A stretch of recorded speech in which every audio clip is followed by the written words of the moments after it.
Tucker Carlson making waves online with some harsh words for the GOP. Take a listen. And the Republican Party, which is almost to the point where it's just useless, and I'm going to have to oppose it because I hate them too much, but because they're such betrayers. What are you talking about? Make America great again. How? What are your priorities? Shut up! And they're screaming because they've been exposed as liars. Those comments coming during a conversation with Sean Ryan on his show this week.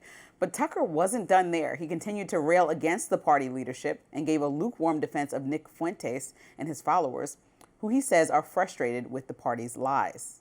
It's about America first, which is the idea behind MAGA. America first, just put your country first. By the way, that's the Fuentes. That's the actual Fuentes message. I'm not an expert on Fuentes, okay? I interviewed him.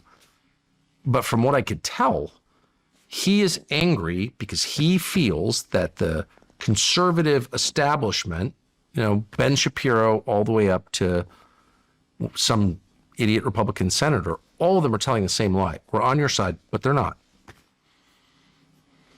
There's nothing more legitimate than that. And Carlson isn't the only conservative speaking out. One-time MAGA darling Marjorie Taylor Greene recently resigned out of frustration with her party and its leadership. But with a growing number of conservatives bucking the Republican Party and in some cases defying the president, what does the future of the GOP look like? Here's what Carlson had to say on that. I don't know. I mean, of course, it's the party. Well, it's the party in power right now. It's an amazing amount of power and amount of money, and there's a lot at stake. Maybe you should engage. I don't want to because I dislike him too much, and I dislike the people, but I'm glad that there are some people fighting for the soul of the party, whatever that means. Well, I know what it means. It means restating out loud why we're here. And we're here to make the country better for the people who live in it. Not for a foreign country, whatever that country is, and not for your donors, but for most people or everybody. Kind of try at least a little bit. Yeah, I agree with a lot of what Tucker said there, actually. I think the Republican Party ran on. Trump transformed it into America First, pledged to do that. And that's about domestic priorities, and that's about foreign policy. And I'm in line with a lot of what Tucker has to say on foreign policy. That said, what the recent cause of this ideological rift on the right is about not just foreign policy, but about there being bad actors in the midst of the MAGA movement who are propped up by, you talk about being America first, they're literally propped up by foreign influences. These are accounts we now know associated with Pakistan and Bangladesh and Nigeria, as I've done in my radars this week. So it's not America first to be listening disproportionately to foreigners shrieking at us and injecting racism and anti-Semitism into our dialogue. That's not us, that's them. Leave that in the third world. We're not doing that here in America. So that is not America first, first of all.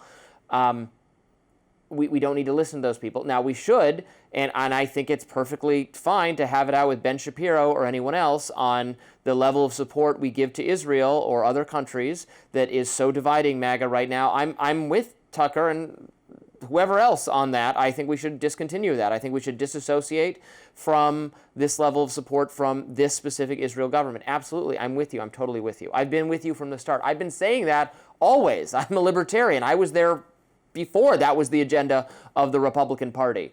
But the agenda can't be just casual rolling our eyes or embracing like the pro-Hitlerism that Nick Fuentes also represents, which is so silly and stupid, and I can't believe we have to even try to argue against it. Please argue against it. If you're going to have him on, I'm for having engagement with Fuentes or whoever else, and then you say, but Hitler was bad and genocidal and a moron and not a friend to America or American values or Catholicism or any of the things you pretend to represent, so we can call that out while still saying that, yes, the influence of the non-interventionist, the rethinking of the Israel relationship, that's all good, and I'm for it, and Trump is for it, and Trump actually understands these things pretty well, I think.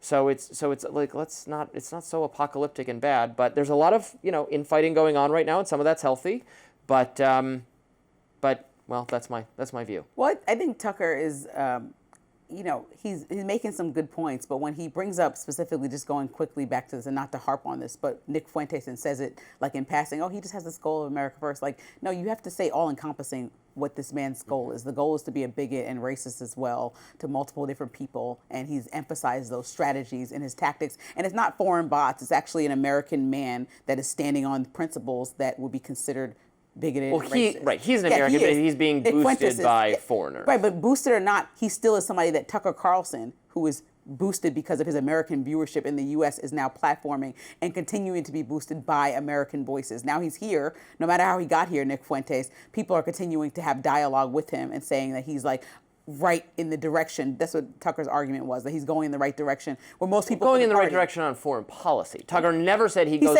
in the right direction in his racial views. Well, you can't just pick and choose, right? If you pick a leader, they're going to be a leader. Well, he's the voice of multiple people in the party. So if he's speaking for and has a large following within the party, then he's becoming that voice. And when you have racist and bigoted thoughts as well as foreign policy thoughts, those are all your thoughts. And so Tucker Carlson knows that as a journalist, right? And he knows that with the criticism that he's gotten about how he's interviewed him, we agreed on the fact that he could have went harder in the interview, but he chose not to. But now he's kind of almost doubling down, trying to say, well, he's a good guy.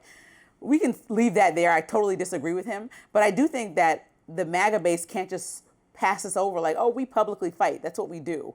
We publicly fight and we make it normalized and it's normal. Like, there's a lot of different things going on. If we bring up Marjorie Taylor Greene, I don't think she should be completely isolated out of the party. She's somebody who supported Trump and his policies, which are MAGA and not conventional conservative policies, endlessly. So she's more MAGA than I would say most traditional conservatives that are still sitting in Congress right now that have been there years before Trump. And so she has supported him and just said, I draw a hard line specifically about things like Epstein and specifically about watching people in my district suffer because their health care premiums are rising. She's bringing up real costs that even people who you don't consider MAGA at all, like Senator Josh Hawley, have brought up about health care costs rising. So no matter what part of the Republican Party, rhino like you call Josh Hawley, or MAGA loyalists like I would describe Marjorie Taylor Greene, these are people that are having infighting within the party and a message that largely hinges on President Trump and what he feels like doing that day.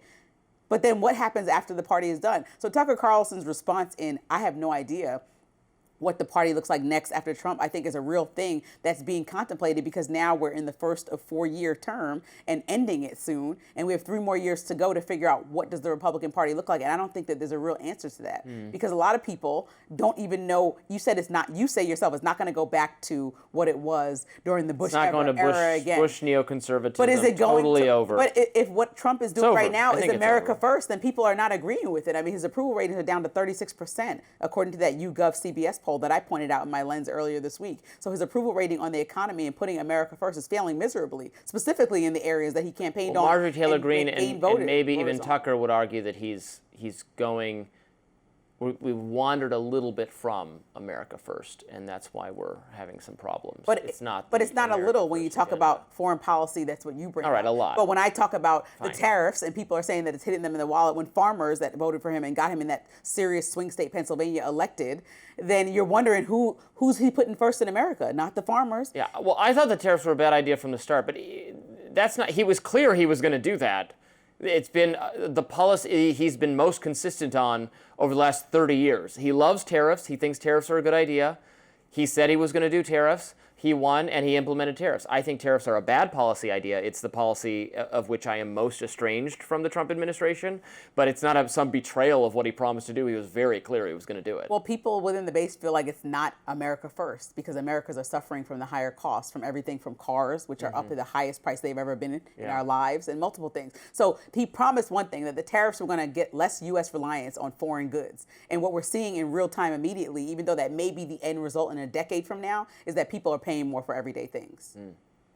CBS News editor-in-chief Barry Weiss recently laid out her vision for what she thinks the network can accomplish under her leadership.